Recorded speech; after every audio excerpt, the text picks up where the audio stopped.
it seems a shame to speak, but maybe some of you are expecting me to say something, so I'll start to speak. There's no need to. There's no need to talk about this. It's shared in speaking,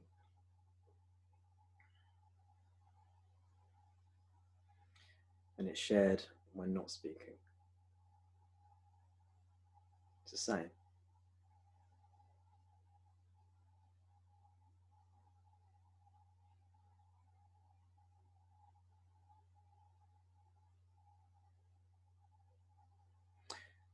You can read about what we're talking about.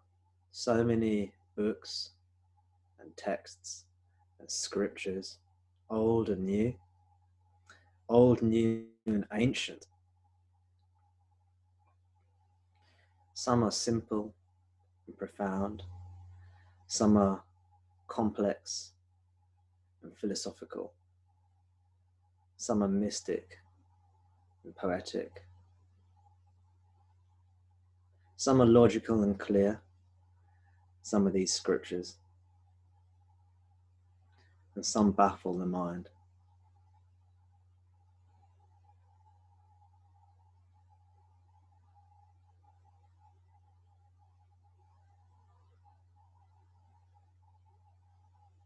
Some are very serious. Some are irreverent.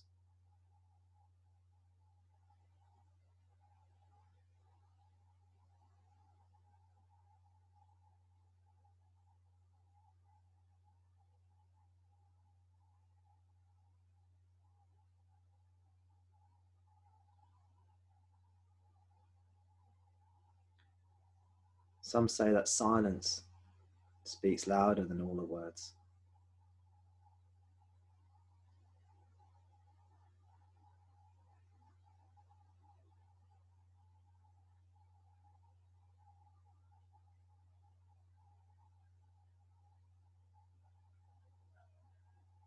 So what's happening is this.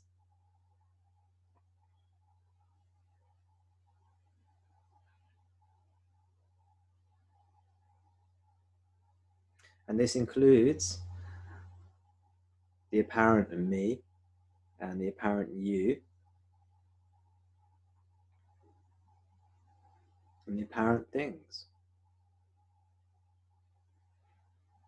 And that's really it.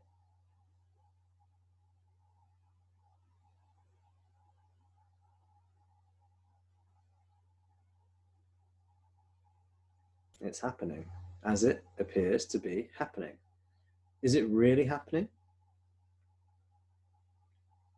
Or is it an illusion? Who can say?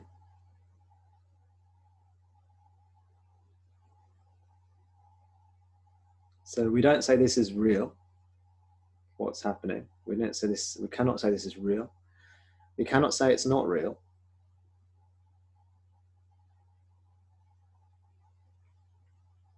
Same with the idea of a me. It's not real. Or you could say, it appears.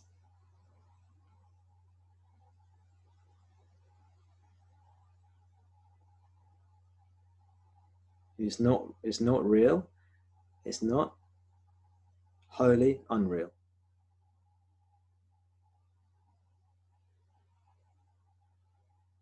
So one way of saying it is things are apparently here.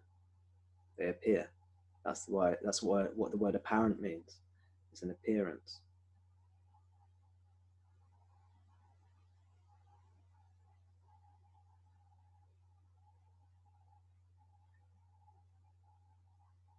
When we make things or imagine things to be more real than they are, that's the process of reification. It means to make things more real, more fixed, more solid than they actually are. We're straying away from the direct experience of whatever is, or the direct experience of reality. Reality meaning whatever is.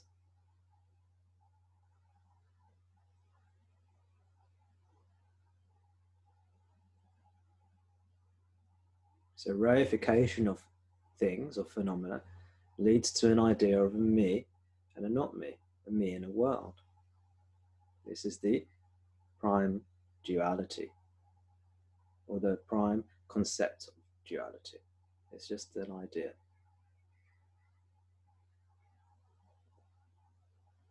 Otherwise, there is just what is.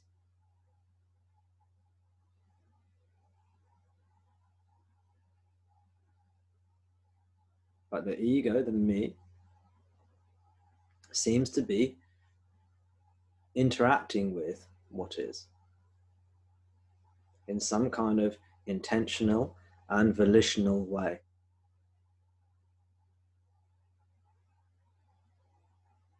But if you look, if you explore, you can start to see that that notion is a fiction.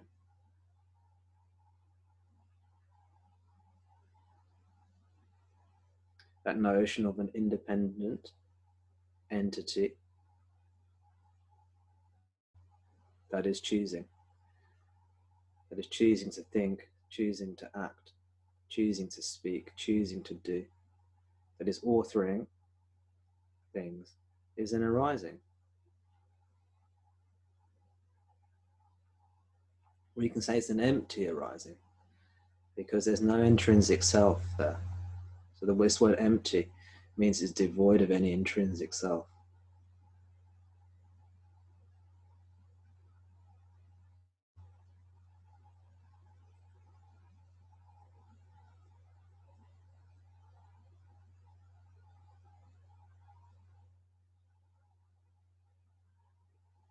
So in this emptiness, there's no hope, there's no fear.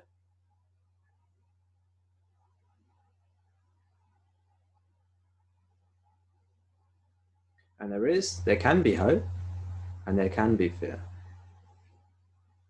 But when there's hope and when there's fear, it's for no one. There's no one there hoping or fearing. And so the hope and the fear also are just empty phenomena arising. And so hope and fear are no longer hope and fear.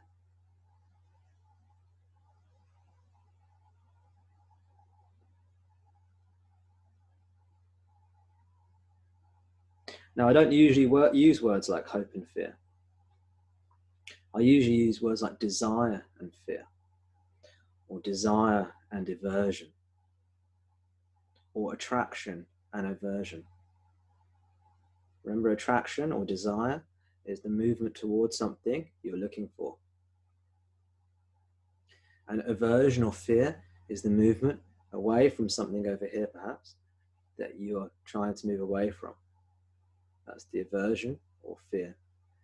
And then the desire or attraction, you can always use the word hope, you see, is that positive movement towards something. And then aversion and fear is that negative movement away from something. It's the same movement. It's the egoic movement.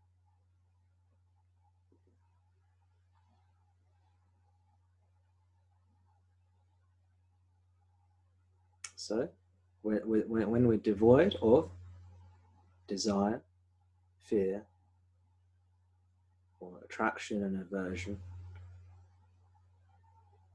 then there's just reality. And that reality can include those movements. But it's when there's no sense of a me, those movements of the ego are instantaneously transformed into liberation.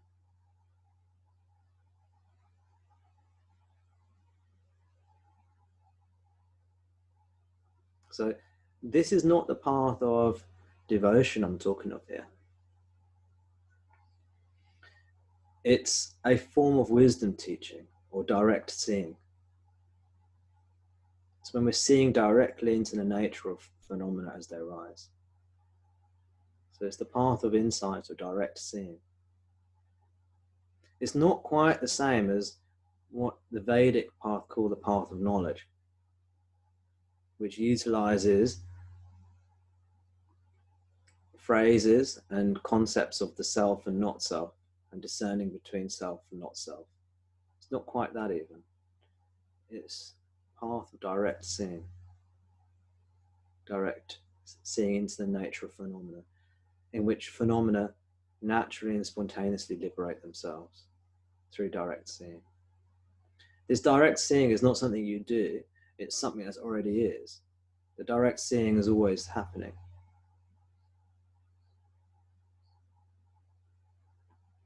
But with this direct seeing, there can be some kind of intuition or insight that there's no me here, and therefore no desire, no fear. Even though there may be the appearance of desire, fear.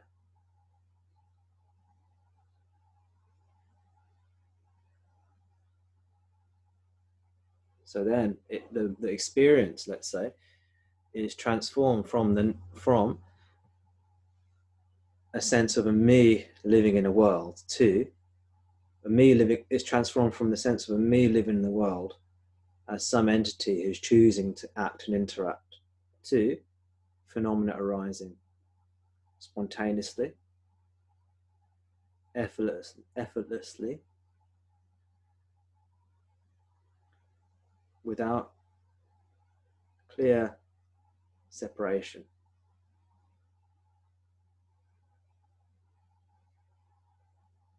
without a sense of a center, without the sense of a central entity choosing and doing.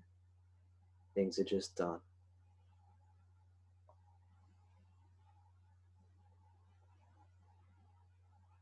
So it's effortless, spontaneous flow.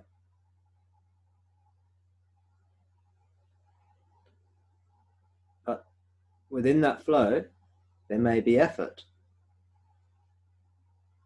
So it doesn't have to always feel like you're not doing anything. Because the mind will create an image. If I say something like effortless, spontaneous flow, that's a description of whatever's happening, irrelevant or irrespective of what's happening.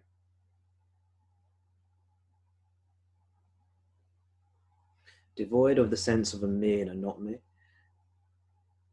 although those may arise. Devoid of the sense that the world is real or not real, although those concepts may arise too.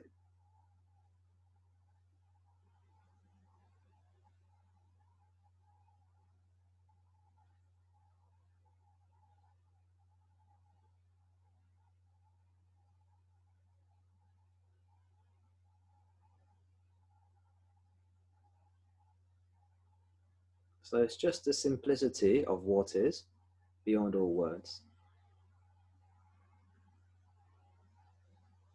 So that's why nobody can get this or not get this. Because what is always is what is.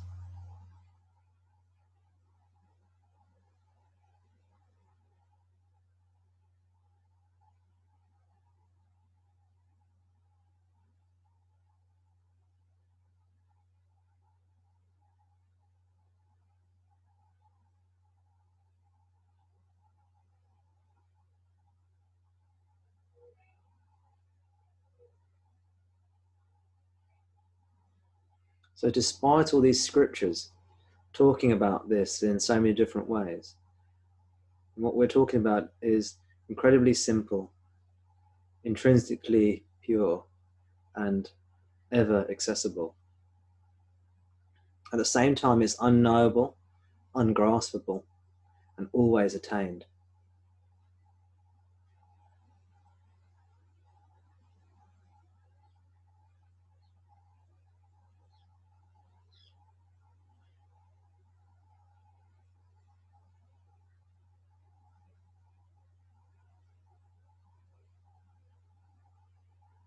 You'll read in some of the Tibetan Buddhist scriptures, it says it's too easy.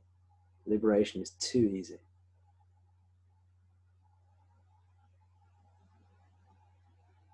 And my guru, Ramana, he said, what can be easier than knowing the self? What can be easier than knowing the self?